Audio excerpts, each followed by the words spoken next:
Salam demokrasi. Kawan-kawan jaringan aktivis pro demokrasi dan seluruh rakyat Indonesia dimanapun berada. Pada hari ini saya ingin menyampaikan pidato akhir tahun sekaligus sebagai refleksi dan catatan kritis dari jaringan aktivis pro demokrasi atau PRODEM yang saya beri judul "Tanpa Keadilan Demokrasi Adalah Utopia". Assalamualaikum warahmatullahi wabarakatuh. Shalom, salam sejahtera, salam kebajikan, Om Swastiastu, Namo Buddhaya. Segala puji kita haturkan kehadirat Tuhan Yang Maha Esa, pengasih bagi semesta, langit, bumi, dan apa-apa yang ada di dalamnya. Penguasa jagat raya yang menggenggam denyut jantung dan ubun-ubun para penguasa dunia. Alhamdulillah, kita masih diberi kesempatan untuk bersilaturahmi di penghujung tahun 2021 ini. Semoga kita beserta keluarga dan seluruh rakyat Indonesia terlindung dari segala bencana dan wabah penyakit yang ada ini. Kawan-kawan aktivis pro demokrasi dan seluruh rakyat Indonesia, beberapa hari lagi kita akan melepas tahun 2021 dan berganti tahun 2022. Angka berubah, bilangan berganti, tapi apakah pergantian ini bermakna pergantian nasib rakyat Indonesia? Kita berhak mempertanyakan ini kepada penguasa yang berposisi sebagai pemanggul amanat rakyat, amanat konstitusi, amanat demokrasi. Selain abu semburan Semeru yang seakan marah pada keadaan, wajah bangsa dibikin cemong ketika kita akan mengakhiri tahun 2021. Sejumlah peristiwa patut dicatat dengan tinta merah oleh pejuang demokrasi. Sebagaimana kita tahu, demokrasi sangat mengedepankan kemanusiaan. Maka menjaga nilai-nilai demokrasi adalah juga menjaga nilai-nilai kemanusiaan. Dan ini adalah suatu keharusan, suatu panggilan dalam diri. Jika saudara-saudara tanyakan kenapa, jawabnya adalah karena kita manusia, tidak lain. Bagaimana tidak? Sudah berapa lama kita dilanda pandemi COVID-19? Sudah berapa banyak nyawa rakyat melayang? Sudah berapa banyak nyawa tenaga kesehatan menjadi tumbal pandemi? Sudah berapa banyak anak kehilangan orang tua kehilangan anak. sanak famili terpisah isolasi hingga peti mati.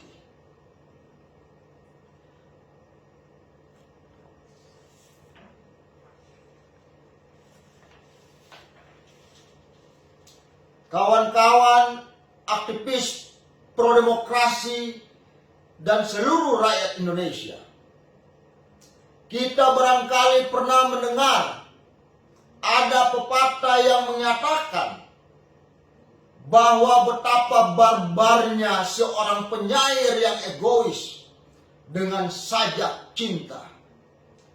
Padahal ia tengah menghadapi kengerian pembantaian perang.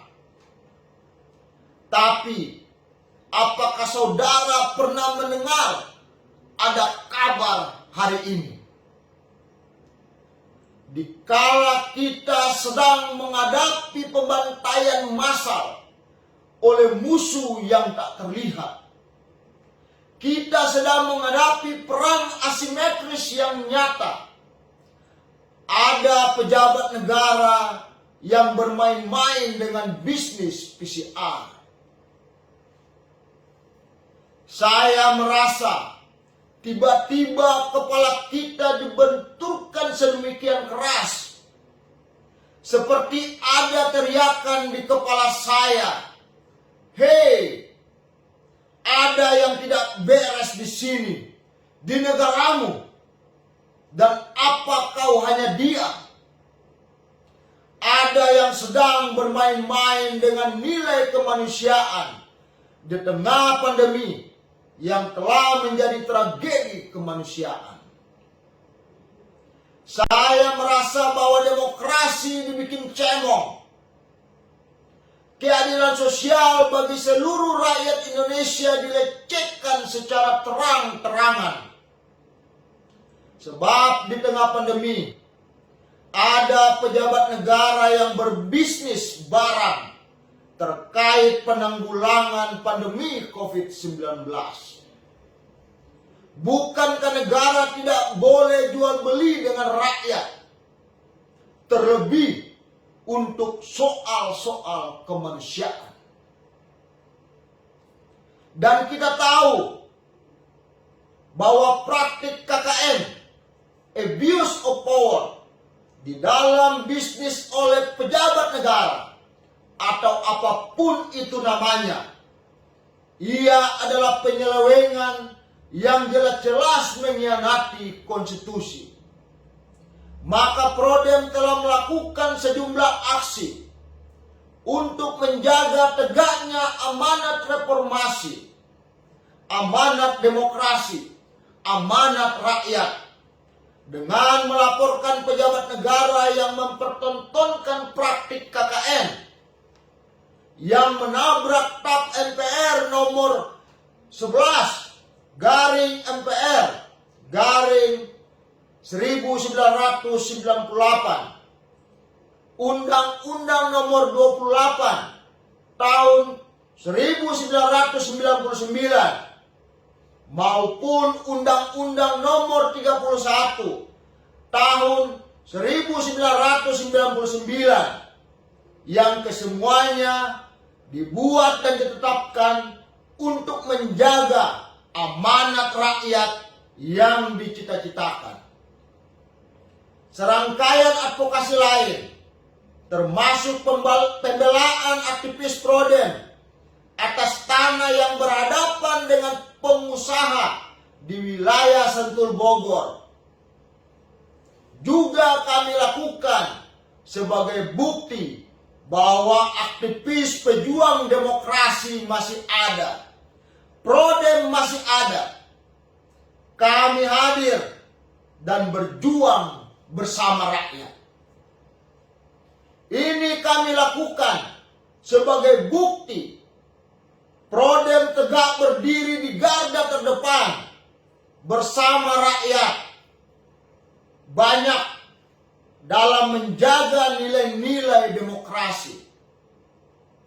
Saya lihat ini sebagai peluang bagi Presiden untuk membuktikan bahwa pemerintahan kali ini tidak sedang bermain-main dengan nasib dan nyawa rakyat di tengah pandemi.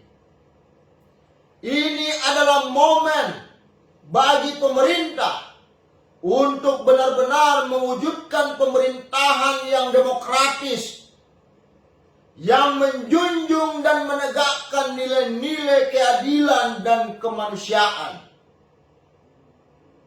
Dan angin segar itu datang dari Kapolri Jenderal Listio Sigit Prabowo. Sekali kesempatan saya pernah bertemu, dan di lain kesempatan di depan publik, beliau juga telah memberi harapan bagi penegakan hukum yang berkeadilan.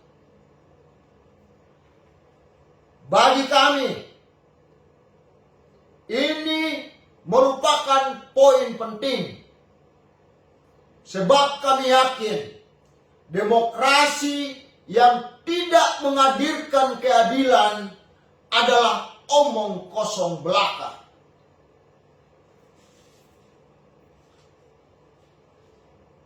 Prodem menyambut gembira adanya upaya Kapolri untuk bersama kami, bersama rakyat, menjunjung tinggi-tinggi nilai demokrasi tersebut. Maka harapan bagi hidupnya nilai-nilai demokrasi dengan penegakan hukum yang berkeadilan harus kita kawal dan uji dalam level penerapannya. Sebagai pengawal reformasi, pengawal demokrasi, dan penjaga rakyat, Kepolisian Republik Indonesia memainkan peran penting untuk memastikan adanya penegakan hukum yang berkeadilan. Jauh-jauh Rasul telah mengatakan bahwa hukum adalah perwujudan kehendak bersama. La loi est expression de la volonté generale. Maka penegakan hukum pun memerlukan itikat bersama, kesungguhan bersama. Kawan-kawan aktivis pro demokrasi dan seluruh rakyat Indonesia, Presiden Gus Dur adalah presiden pertama setelah reformasi. Saya teringat kata-kata beliau bahwa perdamaian tanpa keadilan adalah ilusi. Jika menurut Al-Makarom Gus Dur, tanpa keadilan perdamaian adalah sebatas ilusi, maka saya yakin tanpa keadilan demokrasi adalah utopia. Dan janji penegakan hukum yang berkeadilan harus ditepati. Sebab dusta pemimpin pada rakyatnya adalah pengkhianatan yang sangat menyakitkan. Salam juang, Ketua Majelis Jaringan Aktivis Pro Demokrasi, Iwan Sumule. Terima kasih.